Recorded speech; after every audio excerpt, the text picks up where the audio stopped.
Good day to all. Good day to all. How are you guys doing? I hope everybody's well.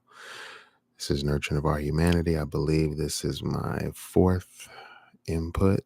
We're still in January, so this is gonna be probably the last one of this month. Guess there could possibly be a fifth. Um, but so you guys can see the topic, and hopefully, in addition to being able to see the topic, you can, you also seen the thumbnail on here, and it says the creative adult is the child who survived. So I'm gonna try to be thoughtful with the images I leave over the topics I leave, and make sure it's very thought provoking. And listen, a lot of these lives will replicate um, sitting back and having a talk with me, which is something that some people have lost uh, they've lost the ability to be able to do. There's a lot of people that I'm not dealing with anymore for several reasons, and I'm going to kind of start to bring a little light to that. With this first topic, this topic here, at least. So it's give first for complete clarity. Well, we can talk about the words, but let's talk about what I'm trying to say. So, um, you know, I've had multiple situations, and it comes down to, like, sometimes I'll hear people describe like the definition of narcissism, or however that goes, and it's pretty all over the course. But I'm the kind of person that thinks ego and arrogance is not a bad thing. Um, it's kind of par for the course and demand it from people that are trying to become leaders. And this is going to fall into the category of the loner laws or leadership. So, and also, um, you know, I plan on seeing and showing growth in these lives.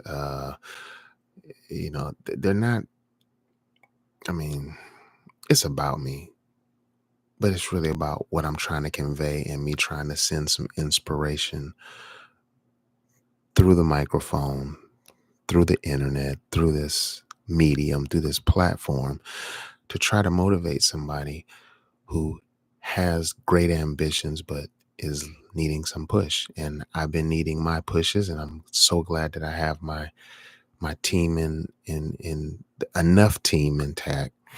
I had a beautiful talk earlier in the night with my big brother Joe Cool, and we we talked about quite a few things. And it's someone of my like myself, I need to be kept in check, sometimes told, boy, how wild are you trying to get with that? That sounds like super off the line, off the wire, whatever. I need somebody to kind of give me guardrails, in a sense, because I'm pretty raw in the mind with thought, and trying to be a wordsmith and get through my firewall and convey that well through to you. So the topic of this live is give first for complete clarity. I'm speaking of giving of your gifts. Giving,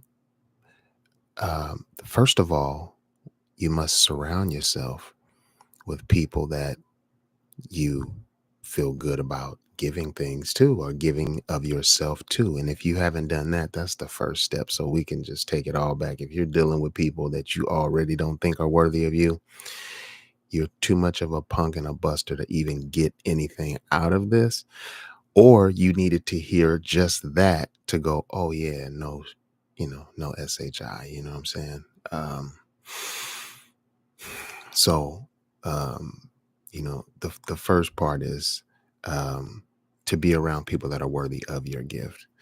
And then the next step, which is where I'm starting here, is to give your gift first. So you're not waiting for somebody else to start the job of reciprocation. You be the first one to pull your side of the saw, and let it's the two-man saws. You pull, then the other person pulls, and you pull. So be the first to give. Um, when as I was setting up this topic, I mean, just to quickly sidetrack, I'm not gonna try to leave too many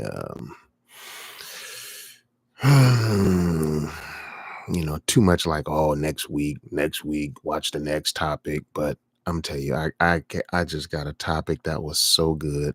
It's like it's better than being a topic for a video. It's actually going to become a movement. So I had to put that and log that very personally into my notes, but it was inspired through this actual live right here. And I might try to figure out how to link it up later.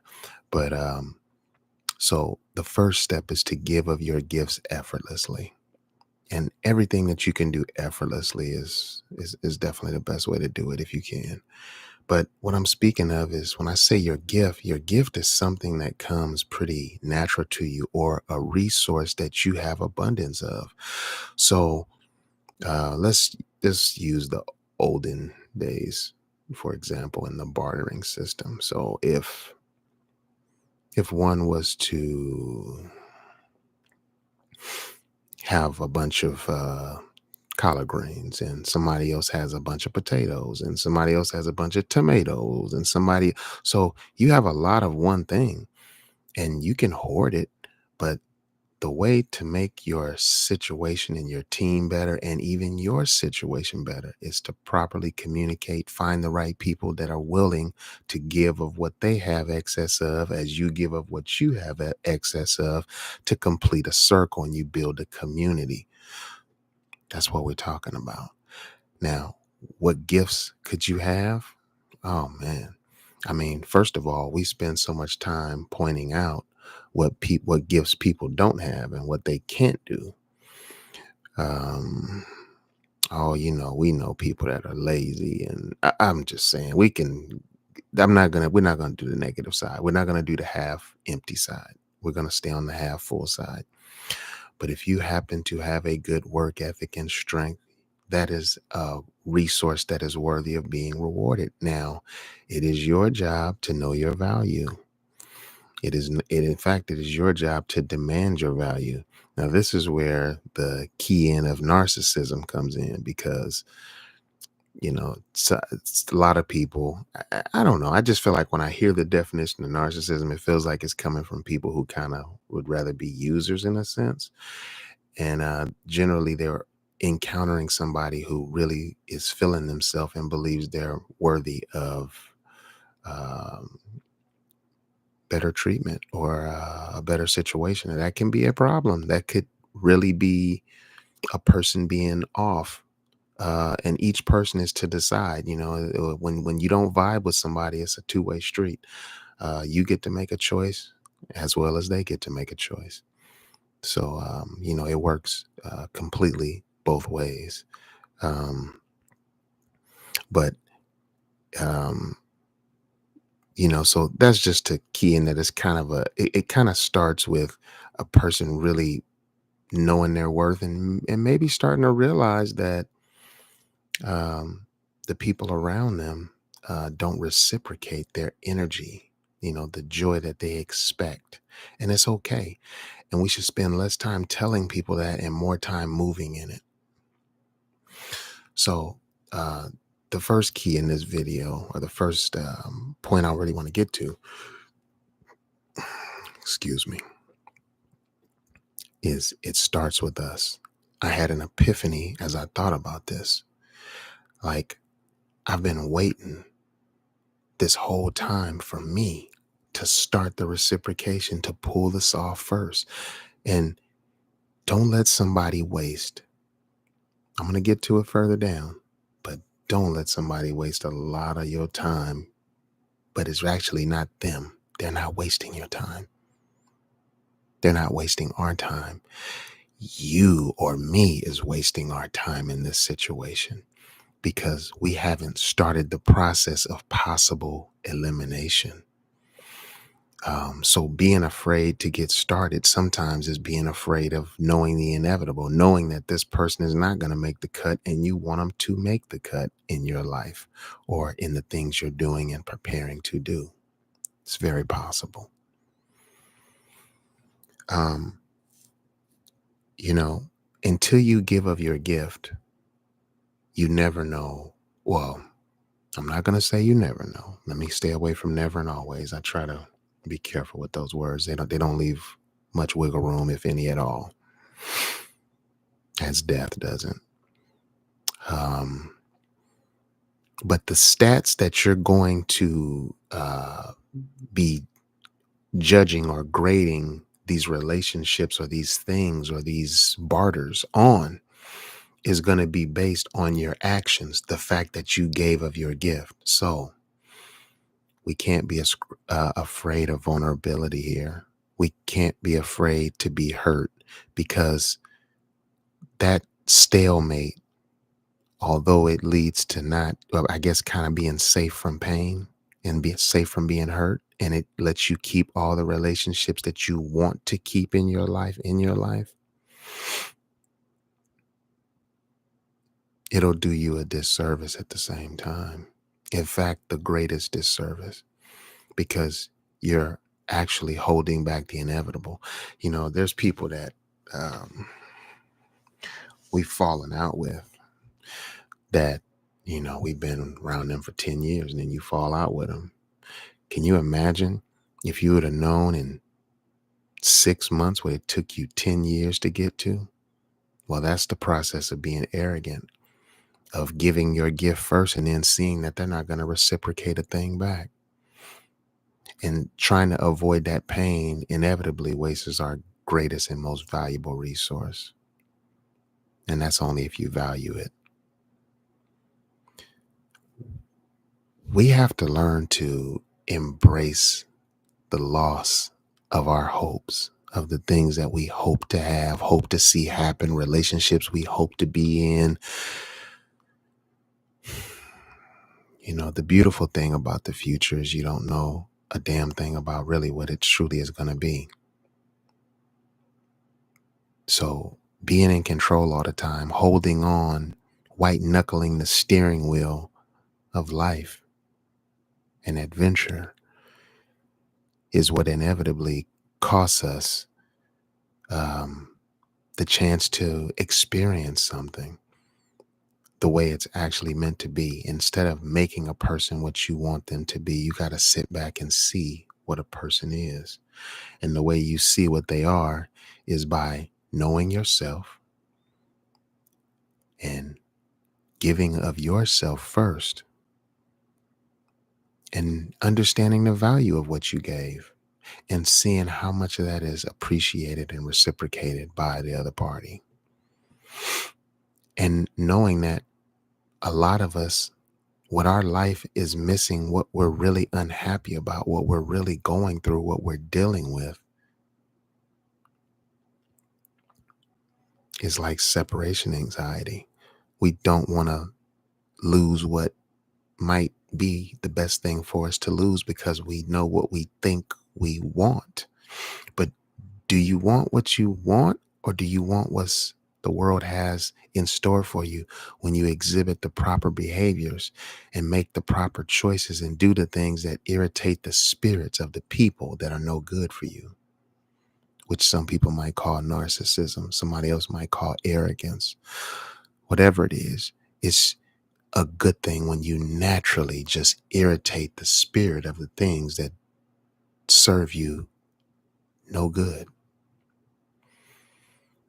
As I was speaking to earlier, don't let somebody else waste your most precious moments, the resource that matters the most, your time. Because in that scenario I gave just a moment ago with inevitably breaking up with a friend or a part or whatever it is in 10 years, when you could have did it in 6 months, the resentment and the anger and let me tell you, what that person got from you that they didn't deserve, which was a lot of your time that you should have been searching for another. You should have been expressing yourself to your tribe, dating, which is actually learning new people in depth, not trying to unlock the key to their bodies, but trying to actually learn who they are and testing your insecurities from before and the things you've learned from previous experiences and making sure you don't have any of those mistakes reoccur. You'll never be able to recop time lost. And it's really some sucker shit to blame another person if you are a boss and a leader for wasting something that's above their understanding, above their pay grade, because hopefully the person or the people that I'm speaking to, whoever this is listening to this video, getting to this point of this video, hopefully you know your value and you demand that you be reciprocated something that feels satisfying to you. You deserve that. I deserve that. We deserve that. You deserve to lose everybody around you that doesn't appreciate you right now. This is the process of self-preservation. Well, I'm going to wrap this video up here because I believe I made my point. And it's really amazing that I'm at the fourth video. Now, I do have experience with doing Wednesday videos. They're actually on the channel of the same title, and it has the same profile picture on Facebook, and it's Nurturing of Our Humanity. I don't know how that's going to go, but I think for a while I'll continue to post these videos over there just in case that's how somebody connects. But please do me a great service and favor, please, people. If this video brings you some value, which believe me, I put it out to do that, it's doing me great value. I'm not going to act like it's not. I need to get all this energy and emotion and stuff off my chest because I don't know anybody as cold-hearted as me. And at the same sense, somebody that'll literally find a part of a movie that'll bring them to tears every time, like me also. I'm very in tune and emotional like that. And sometimes emotionless, but this is my therapy. This is what I need. So for selfish reasons, I'm doing it here. I'm doing it on my channel. I'm doing it on my page. And I hope you come here and share and enjoy what you get here. But do me a favor, please. If you know anybody who you think is in need of this or who this could push some evolution through, who might just dig my stuff, do me the favor and share it. Don't keep this just to yourself. I hope this did for you, but please pass it and let it do for another. Um, you know, hopefully in the near future, it'll start getting to the point where I'm caring about likes and all that stuff. But right now, I'm just trying to get some of these things off my chest and actually build the architecture or the blueprint and the map of how my channel, our channel is going to work. And I just want you to know this is an outreach channel. This is interactive. I'm looking for people who know themselves and know their gifts so we can line things up and start getting people in contact with each other. Because if y'all don't know, this world is about to be a crazy place. So what I want to do is thank everybody for tuning in to Nurturing of Our Humanity. This is my fourth drop. I hope this brings you great value. And my nephew, Joe Cool's son, told me after my first video, make sure, Unky, the video was too short. I wanted more and I didn't get more. And I'm trying to think about that. But really, it's just about how long do I need to really air a thought out and get it out. And I think my number is about 20 minutes. So anyway, you guys, thank you. Good day to all. Until next time we meet. Nurturing of Our Humanity.